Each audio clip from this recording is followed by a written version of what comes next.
The Masters and the Path by C.W. Leadbeater.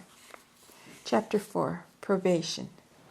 Out of the ranks of earnest students and workers of the kind that I've already described, the Master has, on many occasions, selected his pupils, but before he definitely accepts them, he takes special precautions to ensure himself that they are really the kind of people whom he can draw into an intimate contact with himself, and that is the object of the stage called probation. When he thinks of a man as a possible pupil, he usually asks one who is already closely linked with him to bring the candidate to him astrally.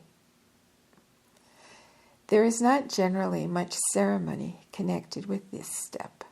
The Master gives a few words of advice, tells the new pupil what will be expected of him, and often in his gracious way he may find some reason to congratulate him on the work that he has already accomplished.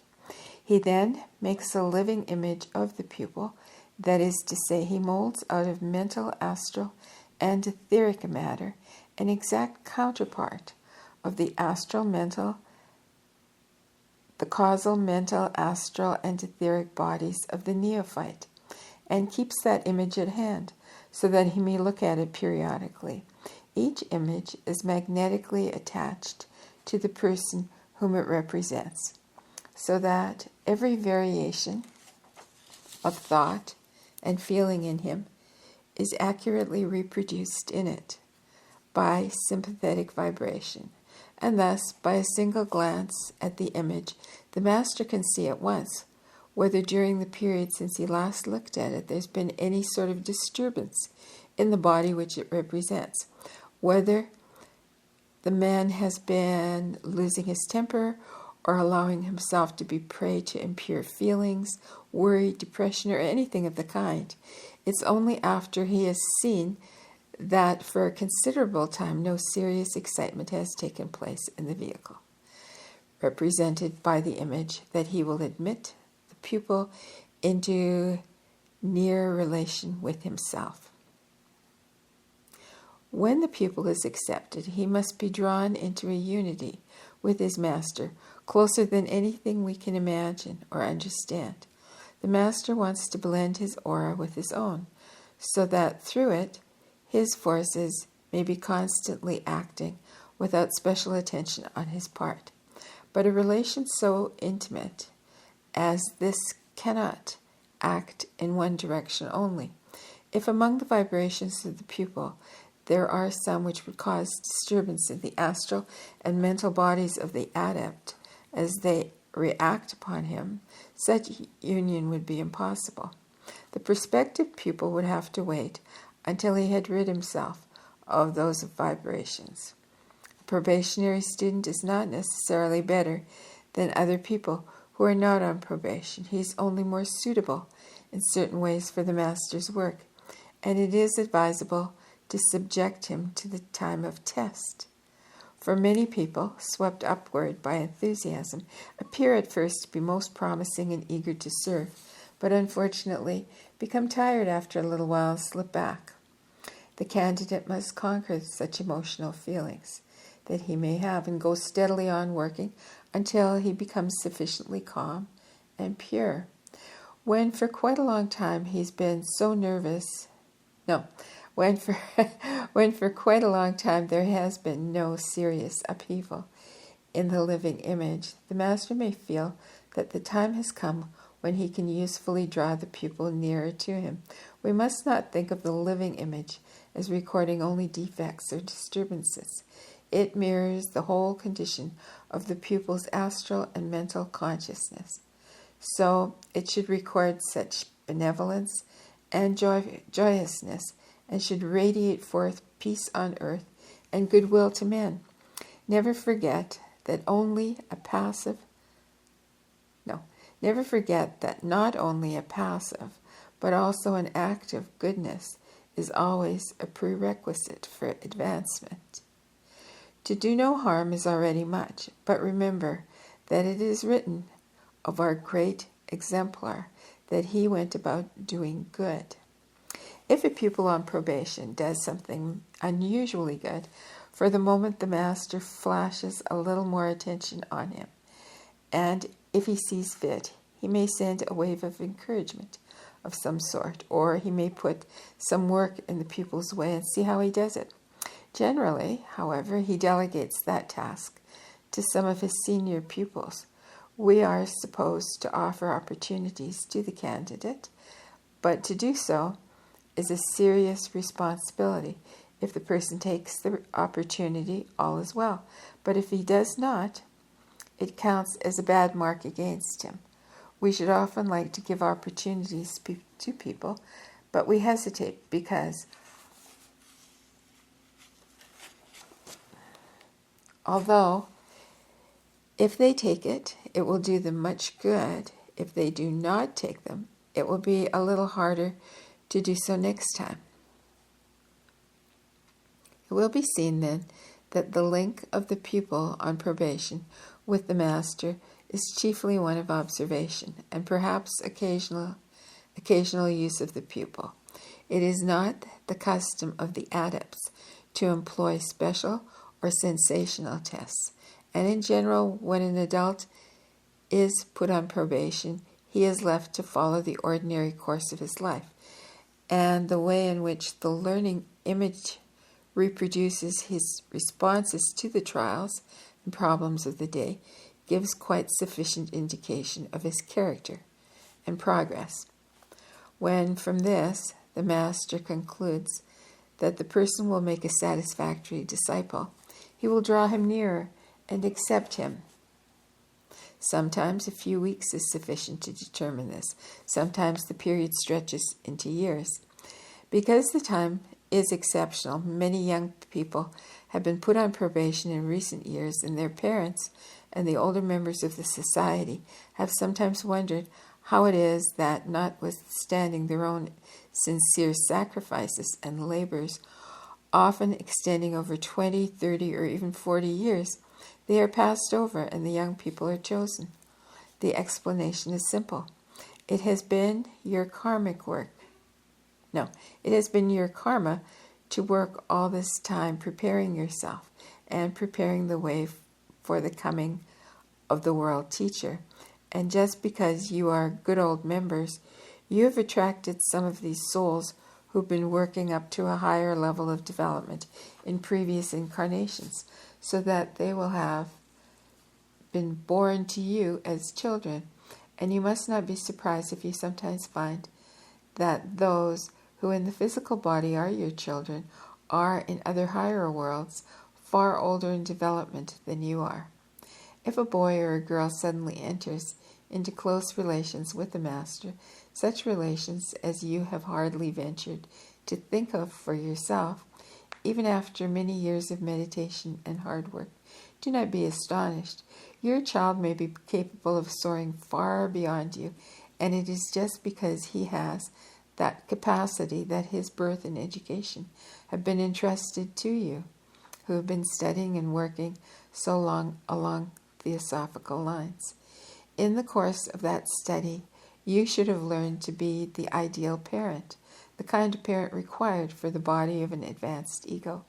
Instead of being perplexed or surprised, you should rejoin with exceedingly great joy that you have been found worthy to train the physical footsteps of one who shall be among the saviors of the world. You may wonder, perhaps, how mere children can appreciate the honor which comes to them, can grasp the splendor and the glory of it all. Do not forget, it is the ego which is initiated, and the ego who has taken a pupil. True, he must obtain such control over lower vehicles as they will be to a certain considerable extent an expansion of him, so that at least they will not get in the way of the work which has to be done. But it is he, the ego, who has to do that work and to make that development. And you do not know how much of it he may have already done in a previous birth. Many of those who are coming into incarnation just now are highly evolved souls. It is precisely of such highly evolved souls that the great group of disciples who will stand around the Lord when he shall come, may be constituted.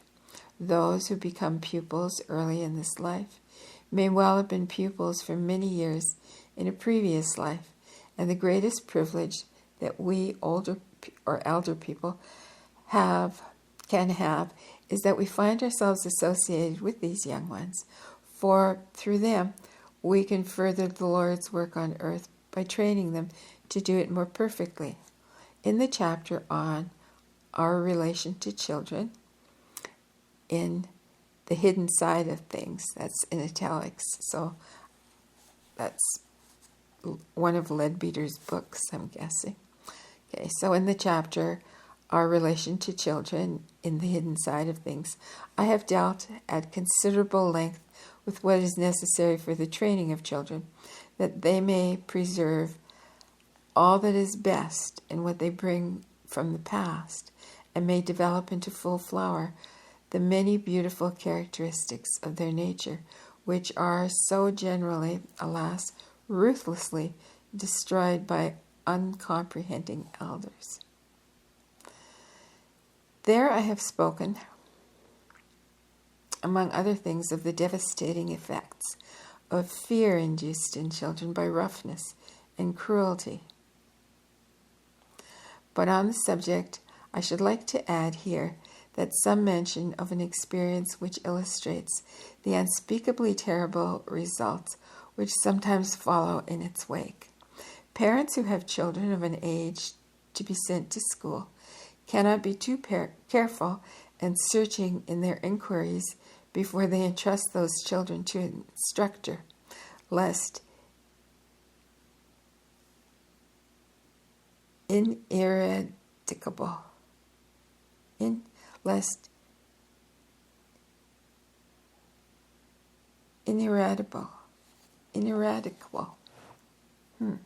harm be done to the little ones for whom they are responsible. Some time ago, a very striking instance of this calamity, which may in certain cases be brought about by such brutality, came prominently before my notice. I had the very great honor of being present at the initiation of one of our younger members, the initiator on that occasion being the Lord Maitreya himself. In the course of the ceremonial, the candidate, as usual, had to reply to many questions, dealing largely with the manner in which help can best be given in certain difficult or unusual cases, and a special interrogation was added as to whether he forgave and could help a certain man who had treated him with terrible harshness and cruelty in earlier childhood. The initiator made an image of an aura with the most wonderfully delicate little puffs or touches or shoots of lovely color of light playing over its surface as if it were peeping out of it, and then drawing in again, and said, "Those are the seeds of the highest and noblest qualities of mankind, fragile, delicate as gossamer, to be developed only in an atmosphere of deepest, purest love, without one touch of fear or shrinking. He who, being otherwise ready, can unfold and strengthen them fully. He who, being otherwise ready, can unfold and strengthen them fully, may reach adeptship in that same life." That was the fate we had hoped for you, that as a great adept, you should have stood beside me when I came to your physical plane. But those to whom I entrusted you,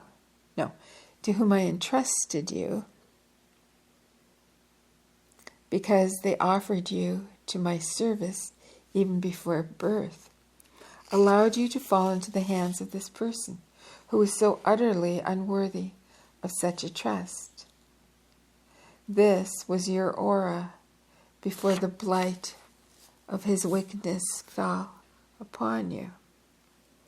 Now see what is cruelty made of you. Then the aura changed and twisted about horribly, and when it was still again, all the beautiful little shoots had disappeared. And in their place were innumerable little scars. And the Lord explained that the harm done could not be cancelled in the present life, and said, "You will still help me when I come, and I hope that in this life you will attain arhatship." Arhatship?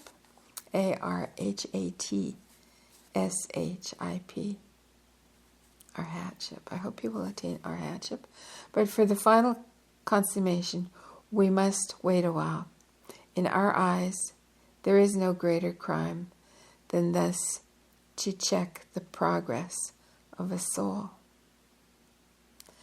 As the candidates saw this aura writhe and harden, saw all the fair promise ruthlessly destroyed by the brutality of this man, he felt again for a moment what he had to do, what he had to a great extent forgotten. The agony of the small boy sent away from school, the ever-hovering fear and shrinking, the incredulous horror, the feeling of flaming outrage from which there is no escape or redress, the sickening sense of utter helplessness in the grasp of a true cruel tyrant, the passionate resentment at his wicked injustice, with no hope, no foothold anywhere in the abyss, no God to whom to appeal. And seeing this in my mind, I who watched understood something of the terrible tragedy of childhood and why its effects are so far-reaching. It is not only when approaching adeptship that this most loathsome sin of cruelty to children checks progress. All the new and higher qualities which the Aryan race should now be unfolding show themselves in light and delicate buds of a similar nature, though at a lower level than those described above. In thousands of cases, these are ruthlessly crushed out by the insensate ferocity of parent or teacher. And thus many good people remain at the same level through several incarnations, while their tormentors fall back into lower races. There are certainly many egos coming into incarnation who, although they fall short of the great heights of initiation, are nevertheless unfolding rapidly and need now to add to their characters some of these further and more delicate developments. And for the advancement intended for them, also brutally would be fatal. I had not heard until the occasion mentioned above that the last life in which adeptship is attained must have absolutely perfect surroundings in childhood. But the appropriateness of the idea is obvious when once it is put before us. That is probably one reason why so few students gain adeptship in European bodies, for we are much behind the rest of the world in that particular. It is, at any rate, abundantly clear that nothing but evil can ever follow from this ghastly custom of cruelty. Our members should certainly work, whenever possible, for its suppression, and should be, as I said in the beginning, most especially careful to make certain that no children for whom they are in any way responsible shall be in any danger from this particular form of crime. The Lord Maitreya has frequently called the teacher of gods and men, has been called the teacher of gods and men. And that fact is sometimes expressed in a different way by saying that in the great kingdom of the spiritual work, he is the minister of religion and education. It is not only that at certain intervals, when he sees it to be desirable, he either incarnates himself or sends a pupil to state the eternal truth in some new way, as we put it, to found a new religion. Quite apart from that, he is constantly in charge of all religions, and whatever new and beautiful teaching is sent out through any of them, new or old, it is always inspired by him. We know little of the methods of worldwide instruction which he adopts. There are many ways of teaching apart from the spoken word, and it is certain that it is his constant and daily endeavor to raise the intellectual conceptions of millions of angels and of men. His right-hand man in all this marvelous work is his assistant and destined successor, the Master Kut Humi, just as the assistant and destined successor of the Lord Vaivasvata Munu is the Master Moria. Excuse me. Just because then the Master Kut Humi is the ideal teacher, it is to him that we have to bring those who are to be put on probation or accepted at an early age. It may be that later on in life they will be used by other masters for other portions of the work. But at any rate, they all or almost all begin under the tutelage of Master Kut Humi. He has been part of my task for many years. It has been part of my task for many years to endeavor to train along the right lines any young person whom the Master regards as hopeful. He brings them in contact with me on the physical plane and usually gives brief directions as to what qualities he wants developed in them and what instruction should be given to them. Naturally, he, in his infinite wisdom, does not deal with these younger brains and bodies exactly as with those of older people. Let me quote from an account of the putting on probation some 10 years ago of 3 of our young people. And here we have a long excerpt from, which is called Entering Upon Probation. We found the Master Kut Humi seated on the veranda of his house as I led the young ones forward to him. He put out his hand to them. The first boy dropped gracefully on one knee and kissed his hand, and thenceforward remaining kneeling, pressing against the Master's knee. All of them kept their eyes upon his, and their whole souls seemed to be pouring out through his eyes. He smiled on them most beautifully, and he said, "I welcome you with peculiar pleasure. You've all worked with me in the past, and I hope you will do so again this time. I want you to be one of us before the Lord comes, so I am beginning with you very early. Remember, this is what you wish to undertake and is the most glorious of all tasks, but it is not an easy one, because you must gain perfect control over these little bodies. You must forget yourselves entirely and live only to be a blessing to others and to do the work which is given us to do." Putting his hand under the chin of the first boy as he knelt, he said with a bright smile, "Can you do that?" And they all replied that they would try. And then the Master gave some valuable personal advice to each in turn and asked each one separately, "Will you try to work in the world under my guidance? And each one said, I will.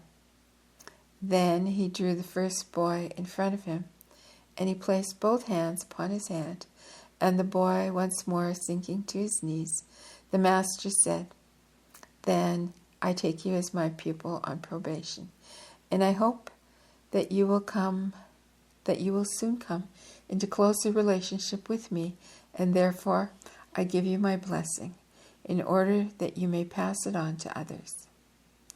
As he spoke, the boy's aura increased wonderfully in size, and its colors of love and devotion glowed with living fire, and he said, Oh, Master, make me really good. Make me fit to serve you. But the master smilingly replied, Only you yourself can do that, my dear boy, but my help and blessing will ever be with you. And then he took the others, and he went through the same little ceremony with each of them, and their auras also increased and grew firmer and steadier as they glowed responsively in the most marvelous manner. Then the master rose, and he drew the boys with him, saying, Now come with me and see what I do. And we all trooped together down the sloping path to the bridge across the river. He took us into the cave, and he showed to the boys the living images of all the probationary students. And then he said, Now I'm going to make images of you. And he materialized them before their eyes, and they were naturally tremendously interested. One of them said in an odd voice, Am I like that? In one of the images there was a patch of reddish matter, and the master said to its original with a humorous glance, What do you think? And the boy replied, I don't know, but I think he guessed, for it was the result of an emotional strain the night before. The master pointed out various colors and arrangements in the auras and told them what they meant and what he wanted altered. He told them that he should look at these images each day to see how they were getting on, and he hoped that they would so arrange them that they would be pleasant to look upon, and then he gave them each his final blessing. In the case of elder people put on probation, they are left to a large extent to find the most suitable work for themselves, but with the younger people he sometimes quite definitely puts a piece of work in the way of one of them and watches to see how he does it. He condescends sometimes to give a special message of encouragement and instructions to individuals among these young people, and even to give special advice as to their training. For the guidance of young people who desire to follow along the same path, extracts from some of those messages are given here. And here's a section called Advice from the Master. I know that your one object in life is to serve the brotherhood. Yet, do not forget that there are higher steps before you, and that progress on the path means sleepless vigilance. You must not only be always ready to serve, you must be ever watching for opportunities, nay, making opportunities to be helpful in small things, in order that when the greater work comes to you, you may not fail to see it. Never for a moment forget your occult relationship. It should be an ever-present inspiration to you, not only a shield from the fatuous thoughts which float around us, but a constant stimulus to spiritual acuity. The vacuity and pettiness of ordinary life should be impossible for us, though not beyond our comprehension and compassion.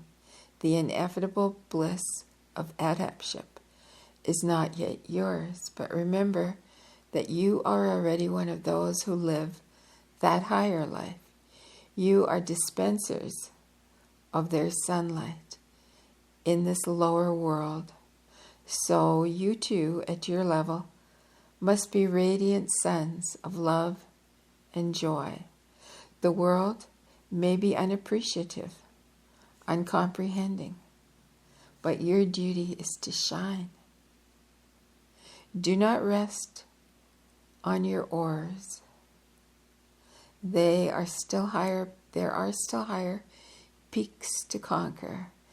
The need of intellectual development must not be forgotten, and we must unfold within ourselves sympathy, affection, tolerance. Each must realize that there are other points of view than his own, and that they may be just as worthy of attention. All coarseness or roughness of speech, all tendency to argumentativeness must absolutely disappear. One who is prone to it should check himself when the impulse towards it arises. He should say little, and that always with delicacy and courtesy. Never speak without first thinking whether what you are going to say is both kind and sensible. He who tries to develop love within himself will be saved from many mistakes. Love is the supreme virtue of all, without which all other qualifications water but the sand.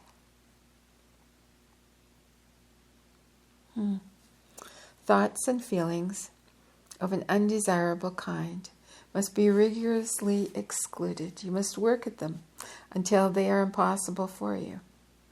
Touches of irritability ruffle the calm sea of the consciousness of the brotherhood. Pride must be eliminated, for it is a serious bar to progress. Exquisite delicacy of thought and speech is needed. The rare aroma of perfect tact, which can never jar or offend. That is hard to win, yet you may reach it if you will. Definite service and not mere amusement should be your aim. Think not of what you want to do, but what you can do that will help someone else. Forget about yourself and consider others.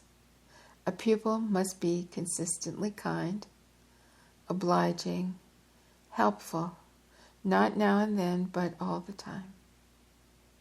Remember, all time which is not spent in service or fitting yourself for service is for us lost time. When you see certain evils in yourself, take them in hand manfully and effectively. Persevere and you will succeed. It is a question of willpower. Watch for opportunities and hints. Be efficient. I am always ready to help you, but I cannot do the work for you. The effort must come from your side. Try to deepen yourselves all round and to live a life of utter devotion to service. You have done well, but I want you to do better yet. I have tested you by giving you opportunities to help, and so far you have taken them nobly. I shall therefore give you more and more and greater opportunities, and your progress will depend upon your recognizing them and availing yourself of them. Remember that the reward of successful work is always the opening out before you of more work, and that faithfulness in what seems to you small things leads to employment in matters of greater importance. I hope that you will soon draw closer to me, and in doing will help your brothers along the path which leads to the feet of the King. Be thankful that you have a great power of love. that you know how to flood your world with sunlight, to pour yourself out with royal prodigality, to scatter largesse like a king. That indeed is well. But take care lest in the heart of this great flower of love there should be a tiny touch of pride, which might spread, as it does, an almost invisible spot of decay, until it has tainted and corrupted the whole blossom. Remember what our great brother has written. Be humble if thou wouldst attain wisdom. Be humbler still when wisdom thou hast mastered. Cultivate that modest, fragrant plant, humility, until its sweet aroma permeates every fiber of your being. When you cry for unity, it is not enough to draw the others to yourself, to enfold them with your aura, to make them one with you. To do that is already a long step, but you must go yet further and make yourself one with each of them. You must enter into the very hearts of your brothers and understand them, never from curiosity, for a brother's heart is both a secret and a sacred place. We must not seek to pry into it or discuss it, but rather endeavor reverently to comprehend, to sympathize, to help. It is easy to criticize others from one's own point of view. It is more difficult to get to know them and love them, but that is the only way to bring them along with you. I want you to grow quickly, that I may use you in the great work, to help you. In that, I give you my blessing. Daughter, you have done well in exercising your influence to civilize as many as may be the rougher elements around you, and to help another pure soul upon her way to me. That will be ever a bright light in your crown of glory. Continue your help to her, and see whether there not be stars which you can presently add to that crown.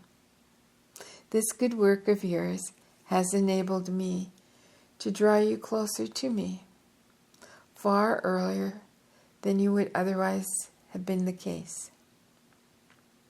There is no more certain method of rapid progress than to devote oneself to helping others upon the upward path. You have been fortunate, too, in meeting a comrade from of old, for two who can really work together are more efficient than one, than if they were putting forth the same amount of strength separately. You have begun well.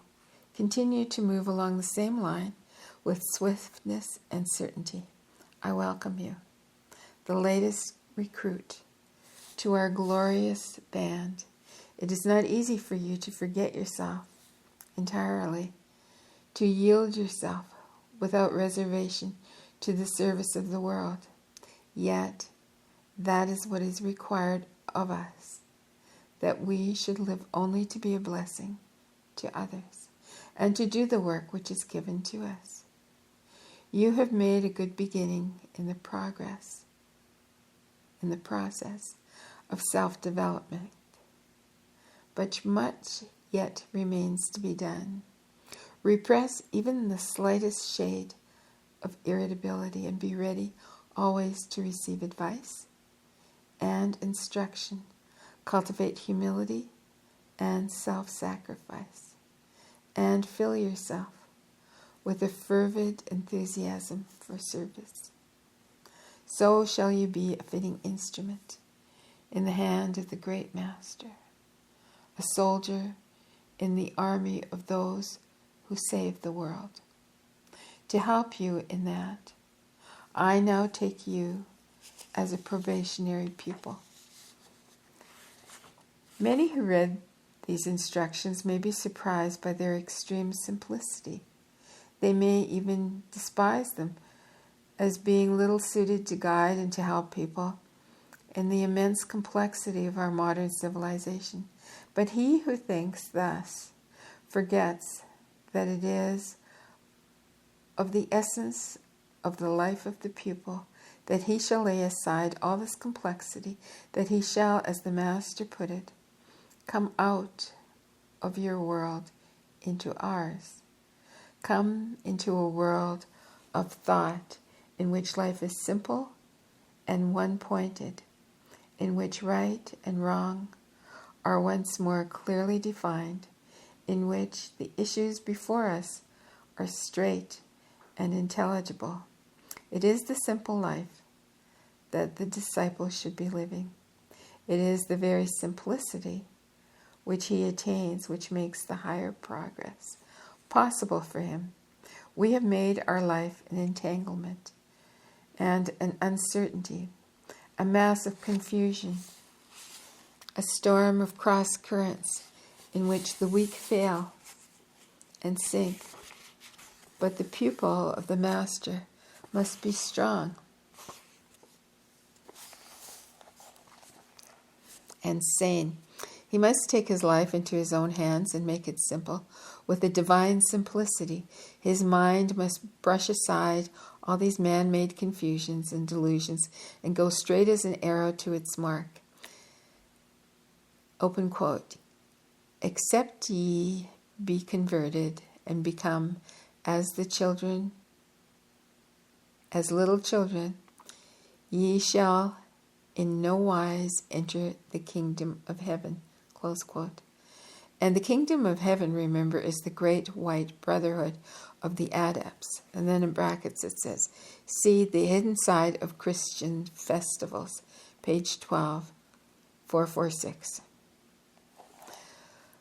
We see from these extracts how high is the ideal which the Master sets before his pupils, and perhaps it may seem to some of them to be what in theology we call a counsel of perfection, that is to say, a goal or a condition impossible to reach perfectly as yet, but still one at which excuse me, we must constantly aim. But all aspirants are aiming high, and no one yet can fully reach that at which he aims. Otherwise, he would not need to be in physical incarnation at all. We are all very far from being perfect, but the young people who can be brought close to the great ones have a most wonderful opportunity just because of their youth and plasticity. It's so much easier for them to eliminate those things that are not quite as they should be than it is for older people. If they can cultivate the habit of taking the right view, the right point of view, of acting for the right reasons, and of being in the right attitude the whole of their lives, they will steadily draw nearer and nearer to the ideal of the Masters. If the pupil who has been put on probation could see, while awake, in his physical body the living images that the Master makes, he would understand much more fully the importance of what may seem to be but minor details.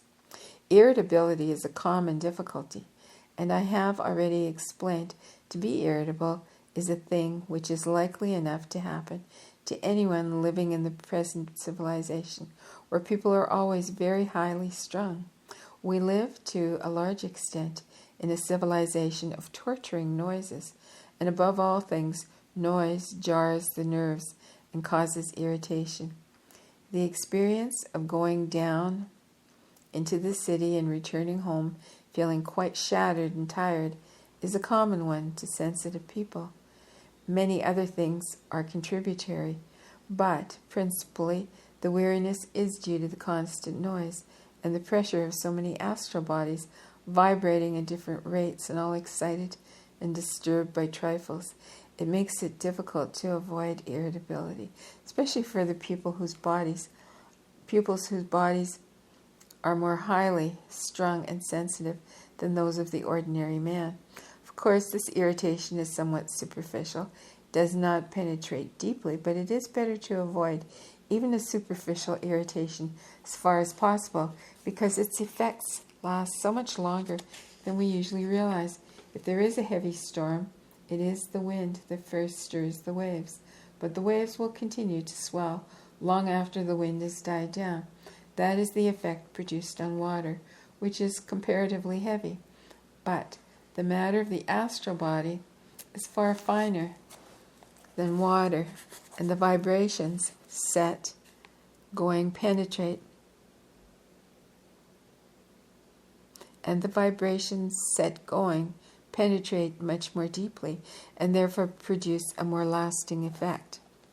Some slight, unpleasant, temporary feeling, which passes out of the mind in 10 minutes, perhaps, may not yet produce an effect on the astral body lasting for 48 hours.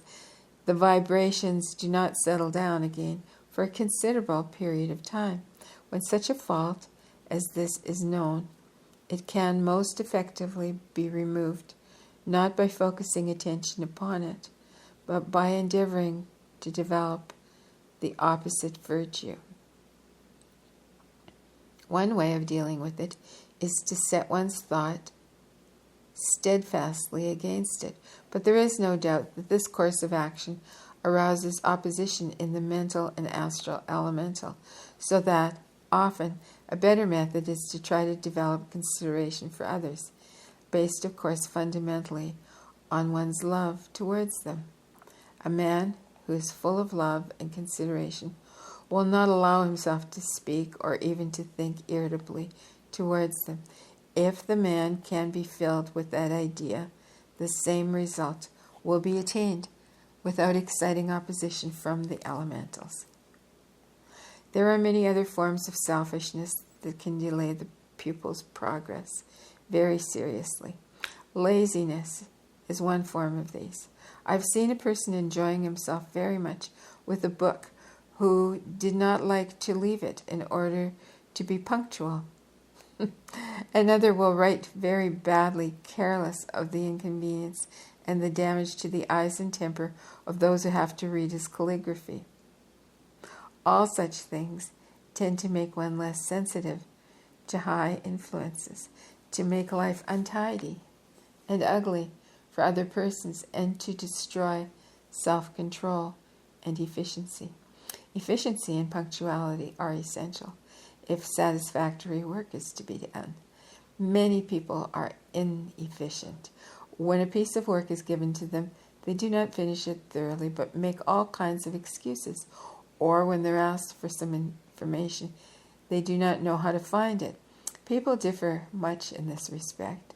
We may ask a question of one, and he will answer, "I do not know." But another will say, "Well, I don't know, but I will go and find out." And he returns with the required information. In the same way, one person goes to do a thing and comes back and says he could not do it, but another holds on until it is done. Yet it is all good work. The pupil must always think of the benefit that will result to others, and of the opportunity to serve the master in these matters, which, even when they are small materially, are great in spiritual value, not of the good karma resulting to himself, which would be only another and very subtle form of self-centeredness. Remember now how Christ put it, "Inasmuch as ye have done it will unto the least of these my brethren." No, let me read that again. Remember how Christ put it, "Inasmuch as ye have done it unto the least of these my brethren, ye have done it unto me." Okay. "Inasmuch as ye have done it unto the least of these my brethren, ye have done it unto me." Other subtle effects of the same kind are to be seen in depression, jealousy, and aggressive assertion of one's rights. An adept has said, "Think less about your rights and more about your duties." There are some occasions in dealing with the outside world when the pupil might find it necessary gently to state what he needs. But amongst his fellow pupils, there are no such things as rights, but only opportunities. If a man feels annoyed, he begins to shoot out from himself aggressive feelings. He may not go so far as to actual hatred, but he is setting up a dull glow in his astral body and affecting the mental body as well. Similar disturbances are frequently set up in the mental body and are equally disastrous in their effects. If a man allows himself to be greatly worried over some problem and turns it over and over again in his mind without reaching any conclusion, he has thereby set up something like a storm in his mental body. Owing to the exceeding fineness of the vibrations at this level, the word storm only partially expresses the reality. We should, in some ways, come nearer to the effect produced if we thought of it as a sore place in the mental body, as an irritation produced by friction. We sometimes encounter argumentative people who must argue about everything, and apparently love the exercise so much that they scarcely care on which side of the problem they are engaged.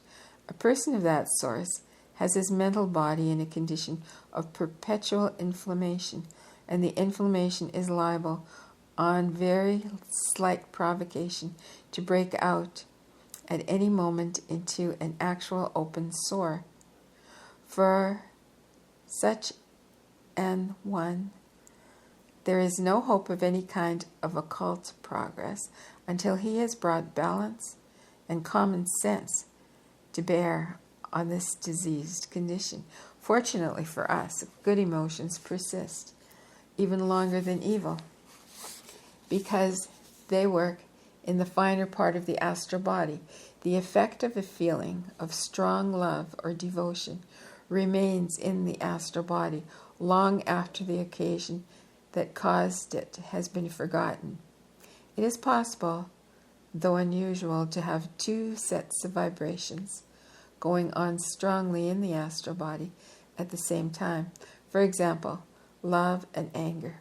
At the moment of feeling intense anger, a man would not be likely to have any strong affectionate feeling unless the anger were noble indignation. In that case, the after results would go on side by side, but one at a much higher level than the other, and therefore persisting longer. It is very natural for boys and girls to wish to enjoy themselves, to be merry, to read, to hear amusing things, to laugh at them. That is quite right and does no harm. If people could see the vibrations set up by jovial, kindly laughter, they would realize at once that while the astral body is shaken up to some extent, it is the same thing as shaking up the liver in riding. It actually does good, not harm. But if the results of some of the less pleasant stories that foul-minded people are in the habit of telling were visible to them, they would realize a ghastly difference. Such things are altogether evil, and the forms produced by them remain lingering for a long time clinging for a long time to the astral body, and attract all kinds of loathsome entities. Those approaching the masters must be utterly free from all that, as well as from all that is boisterous and rough. And the younger must constantly be on their guard against the relapse into childishness or silliness. There is sometimes a tendency towards inane giggling, which must be avoided at all costs, as it has a very bad effect on the astral body. It weaves around it a web of gray-brown threads, very unpleasant to look upon, which forms a layer which hinders the entrance of good influences. It is a danger against which young people should sedulously guard themselves. Be as happy and joyous as you can. The Master likes to see it, and it will help you on your path. But never for a moment let your joyousness be tinged with any sort of roughness or rudeness. Never let your laughter become a boisterous guffaw. Never let it, on the other hand, degenerate into silly giggling. There is a definite line of demarcation in this, as in other matters, between what is harmful and what may easily become harmful. The most certain method of determining is to consider whether the amusement passes beyond the point of delicacy and good taste. The moment that the laughter oversteps these, the moment that there is in it the least touch of boisterousness, the moment that it ceases to be perfect in its refinement, we are passing onto dangerous ground. The inner side of that distinction is that, so long as the ego is fully in control, the astral body, all is well. As soon as he loses control, the laughter becomes vacuous. That's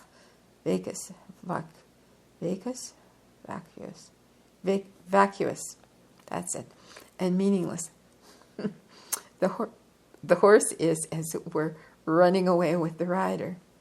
The astral body, thus left unchecked, is at the mercy of any passing influence, and may easily be affected by the most undesirable thoughts and feelings. See to it that your mirth is ever pure and clean, never tinged for a moment with a malicious delight in the suffering or discomfiture of others.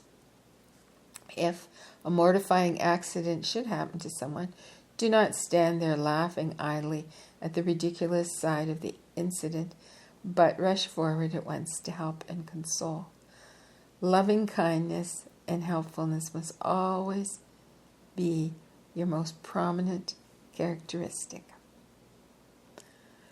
A clairvoyant who can see the effect upon the higher bodies of the various undesirable emotions finds no difficulty in understanding how important it is that they should be controlled.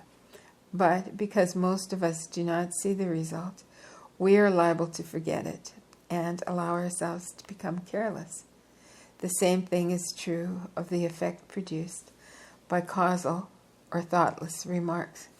By casual or thoughtless remarks. The Christ, in his last incarnation on earth, is reported to have said that for every idle word that men shall speak, they shall give account on the day of judgment. That sounds a cruel thing to say, and if the orthodox view of judgment were correct, it would indeed be unjust and abominable. He did not mean in the very least that every idle word spoken would condemn a man to eternal torture. There is no such thing as that. But we know that every word and every thought has its karma, its result.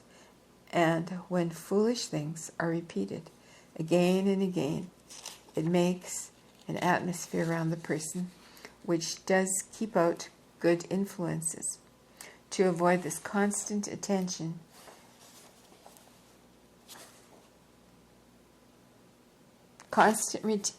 is required. It would be a Superman ideal to expect a person never to forget himself for a moment. But disciples are, after all, trying to become superhuman, because the Master is beyond man. If the pupil could live a perfectly happy life, he himself would already be an adept. He cannot be that yet, but if he constantly remembered his ideal, he would approach much nearer to it. Every idle word that he speaks is certainly affecting for the time his relations with the Master. So let him watch his words with the utmost care. Especially is it necessary for the aspirant to avoid all fidgetiness, or fussiness. Many an energetic and earnest worker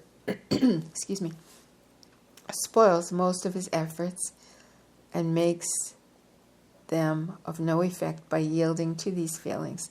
For he sets up around him such an aura of tremendous vibrations that no thought or feeling can pass in or out without distortion, and the very good that he sends out takes with it a shiver that practically neutralizes it. Be absolutely accurate, but attain your accuracy by perfect calmness, never by hurry or fuss. Another point that is necessary to impress upon our students is that, in occultism, we always mean exactly what we say, neither more nor less. When a rule is laid down that nothing unkind or critical must be said about another, just that is exactly what is meant. Not that when we happen to think of it, we should slightly diminish the number of unkind or critical things that we say every day, but that they must definitely altogether cease. We are so much in the habit of hearing various ethical instructions which no one seems to endeavor to put seriously into practice, that we have a habit of thinking that a perfunctory assent to an idea or an occasional feeble effort to approximate to it are all that religion requires of us. We must put aside that frame of mind altogether and understand that exact and literal obedience is required when occult instruction is given, whether by a master or by his pupil. Very much help in all these matters is often given to the aspirant, both probationary and accepted, by the presence of an older pupil of the master's. In the early days in India, when a guru selected his chellas, he informed them in a group and he took them about wherever he went. Now and then he taught them, but often they received no instruction, yet they made rapid progress because all the time they were within the aura of the teacher, they were being brought into harmony with it, rather instead of being surrounded by ordinary influences. The teacher also assisted them in the building of character and always watched the pupils carefully. Our masters cannot adopt that plan physically, but they have sometimes arranged matters so that some of their elder pupils can draw round themselves a group of younger ones and attend to them individually, much as a gardener would deal with his plants, raying upon them day after day the influences needed to awaken certain qualities or strengthen weak points. The older pupil rarely receives direct instructions with regard to this work, though now and then the master may make some remark or comment. The fact that the pupils are together in a group also assists their progress. They are influenced in common by high ideals, and this hastens the growth of desirable characteristics. It is possibly inevitable in the course of karmic law that one who is aspiring shall be brought into contact with someone more advanced than himself and receive much benefit through his ability to respond to him. And it is generally the fact that the master does not advance or raise any person unless he has been seen with an older pupil who can guide and help him. There are, however, exceptions, and each master has his own way of dealing with his pupils. In one case, it has been said by our president, the master makes a practice of sending his pupils to the other end of the field so that they may gain great strength by the development of their powers with the minimum of external assistance. Each individual is treated as is best for him. And that concludes Chapter 4. Chapter 5 is called Acceptance. Well, I hope you're enjoying this, and till soon.